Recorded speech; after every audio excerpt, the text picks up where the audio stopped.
বিয়ালৈ মাত্ৰ 11 দিন বাকী থাকোঁতে সংবাদকৰ্মী ঋতুমণি ৰয়ৰ সৈতে ৰহস্যজনক ঘটনা।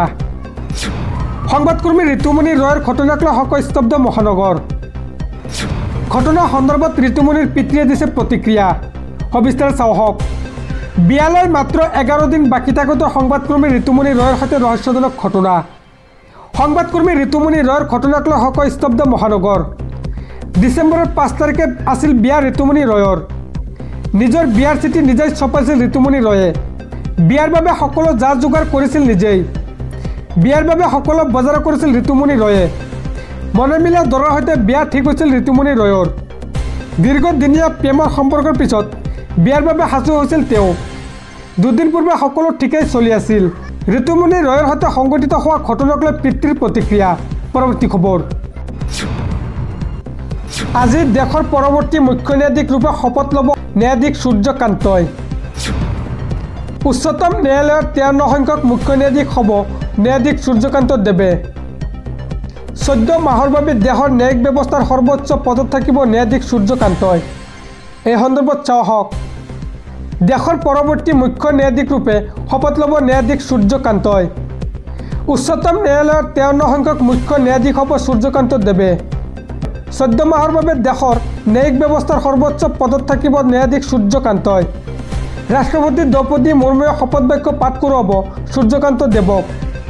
1962 চনৰ 10 ফেব্ৰুৱাৰীত হাৰিয়ানাৰ হিছাৰত জন্ম হৈছিল ন্যায়াধীশ সূৰ্যকান্ত দেৱৰ। 1984 চনত হিছাৰৰ পৰাই আইনী জীৱন আৰম্ভ কৰিছিল সূৰ্যকান্ত দেৱে। দেশৰ পৰৱৰ্তী মুখ্য ন্যায়াধীশ হিচাপে শপত ল'ব ন্যায়াধীশ সূৰ্যকান্তই। ভাৰতীয় হিচাপে আপুনিও জনাওক শুভেচ্ছা। পৰৱৰ্তী খবৰ। হিতাধিকাৰী আঁচনিক লৈ ভাল খবৰ দিলে মুখ্যমন্ত্ৰী হিমন্ত বিশ্ব শৰ্মাই। নৱবৰ্ষৰ পৰা ৰাজ্যৰ লাখ লাখ লোকে লাভ কৰিব কেইবাটাও সুবিধা। সবিশেষ চাওক। নৱবৰ্ষৰ পৰা ৰাজ্যৰ লাখ লাখ লোকে লাভ কৰিব কেইবাটাও সুবিধা। হিতাধিকাৰী আঁচনিক লৈ ভাল খবৰ দিলে মুখ্যমন্ত্ৰী হিমন্ত বিশ্ব শৰ্মাই। 1 জানুৱাৰীৰ পৰা মাত্ৰ 100 টকাতে লাভ কৰিব দাইল, চেনি আৰু নিমখ। লগতে গেছ চিলিণ্ডাৰ কিনিলে পাব অতিৰিক্ত 250 টকা ৰাজ সাহায্য। জানুৱাৰী মাহৰ পৰা বাবু আঁচনিও আনিব হিমন্ত বিশ্ব শৰ্মা চৰকাৰে। অৰুণোদয় উদ্যমিতা নিযুতমইনা আঁচনিক লৈও ডাঙৰ ঘোষণা মুখ্যমন্ত্ৰী হিমন্ত বিশ্ব শৰ্মাৰ। নৱবৰ্ষৰ পৰা ৰাজ্যৰ লাখ লাখ লোকে লাভ কৰিব কেইবাটাও সুবিধা। হিতাধিকাৰী আঁচনিক লৈ মুখ্যমন্ত্ৰীয়ে দিলে ভাল খবৰ। পৰৱৰ্তী খবৰ। শ্বেখ হাছিনাৰ মৃত্যুদণ্ডৰ ৰায়ৰ পিছত আহিছে আন এক নতুন বিপদ। এইবাৰ শ্বেখ হাছিনা সহ সমস্ত পৰিয়ালৰ বিৰুদ্ধে ভূমি কেলেংকাৰীৰ গোচৰ। 27 নৱেম্বৰত বাংলাদেশ ন্যায়ালয়ে দিব এই গোচৰৰ শুনানি। বিস্তাৰিত চাওক। ইটোৰ পিছত সিটো বিপদ এতিয়া শ্বেখ হাছিনাৰ। মৃত্যুদণ্ডৰ ৰায়ৰ পিছত আহিছে আন এক নতুন বিপদ। এইবাৰ শ্বেখ হাছিনা সহ সমস্ত পৰিয়ালৰ বিৰুদ্ধে ভূমি কেলেংকাৰীৰ অভিযোগ। ভূমি কেলেংকাৰী সন্দৰ্ভত বাংলাদেশ আদালতে এই কেছৰ শুনানি 27 নৱেম্বৰত দিয়া হ'ব। শ্বেখ হাছিনা ভগ্নী শ্বেখ ৰেহানা শ্বেখ হাছিনাৰ কন্যাৰ বিৰুদ্ধে ভূমি কেলেংকাৰীৰ অভিযোগ। ঢাকাৰ বিশেষ আদালতৰ ন্যায়াধীশ মহম্মদ আব্দুল্লাই ঘোষণা কৰিছে শুনানিৰ দিন। বাংলাদেশৰ প্ৰাক্তন প্ৰধানমন্ত্ৰী শ্বেখ হাছিনাৰ ইটোৰ পিছত সিটো বিপদে এতিয়া আহিছে। পৰৱৰ্তী খবৰ। চাউল কমকৈ দিয়া ৰেচনৰ দোকানীৰ বিপদ হ'ব নিশ্চিত। হিতাধিকাৰীৰ চাউল কৰ্তন কৰা দোকানীৰ বিৰুদ্ধে একশ্যন মোডত মুখ্যমন্ত্ৰী। ৰেচন কাৰ্ডৰ দোকানীৰ বিৰুদ্ধে আৰক্ষীলৈ দিলে মুখ্যমন্ত্ৰীয়ে নিৰ্দেশ। সবিস্তাৰে চাওক। ৰেচনৰ দোকানীয়ে 2 কেজি চাউল কৰ্তন কৰে।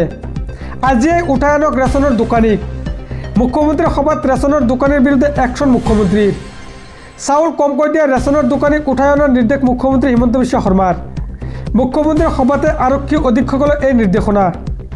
প্ৰাপ্য চাউলতকৈ কম চাউল দিয়া বুলি মুখ্যমন্ত্ৰীক অভিযোগ হিতাধিকাৰীৰ। ৰেচনৰ দোকানীয়ে 2 কেজি চাউল কৰ্তন কৰাৰ অভিযোগ। হিতাধিকাৰীৰ অভিযোগৰ পিছতে লগে লগে একশ্যন মুখ্যমন্ত্ৰীৰ। পৰৱৰ্তী খবৰ। মুছলমানক দমন কৰা মানে ভাৰতক দুৰ্বল কৰা। দেশৰ উন্নয়নত মুছলমানসকলৰ অৰিহণা আছিল আৰু থাকিব। আছাদুদ্দিন ওৱেইছিৰ এই বিস্ফোৰক মন্তব্য। চাওক বিস্তাৰিত।